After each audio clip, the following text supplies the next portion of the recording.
Oui, on a effectivement pas mal de feedback très positifs sur le produit, tant de la part de clients qui sont très satisfaits, parfois dès le lendemain ou le surlendemain de l'intervention, disent ressentir tout de suite la différence, que ce soit en hiver ou en été, hein, donc une isolation contre le froid, mais également toutes les qualités des isolants écologiques dans le déphasage thermique, donc dans la protection contre la chaleur.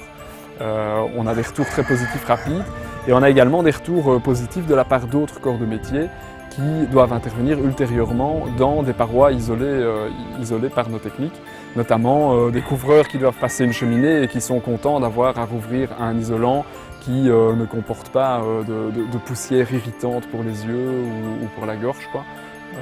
Les interventions ultérieures sont plus faciles avec une cellulose ou avec une fibre de bois, quoi. On a le problème des émissions de CO2.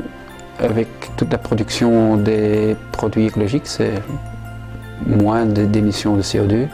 On a aussi le système de berceau à berceau, cradle to cradle, qu'on n'a plus de déchets, où on utilise les déchets de nouveau pour faire le même produit. En réalité, les techniques d'aujourd'hui, ce sont des techniques anciennes qui sont remises au goût du jour.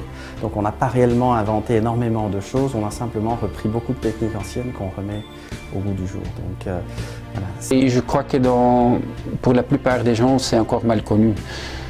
Il n'y a pas beaucoup d'entreprises, des grandes surfaces qui distribuent d'abord déjà des produits écologiques.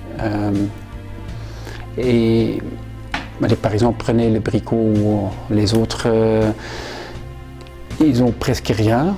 Et s'ils ont quelque chose, ils ne savent pas la différence entre un produit classique et un produit écologique, par exemple.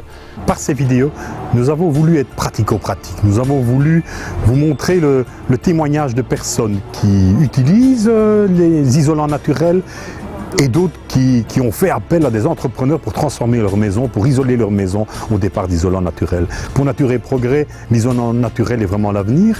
Il est produit au départ des produits agricoles ou au départ de déchets de l'industrie du bois par exemple, de l'industrie du papier, mais sa grande caractéristique c'est qu'il respecte l'environnement, il respecte notre santé et il est réutilisable et facilement réutilisable. Donc en fait compte, ça ne devient pas un déchet après son utilisation. Donc ça c'est également important. On doit voir l'isolation de façon durable, on doit voir l'isolation dans le respect de notre environnement. C'est ce que apporte l'isolant naturel. Nous espérons que grâce à ces vidéos, vous en parlerez autour de vous, que vous susciterez l'envie d'isoler, voire même que vous isolerez votre maison pour notre bien-être et celui de la planète.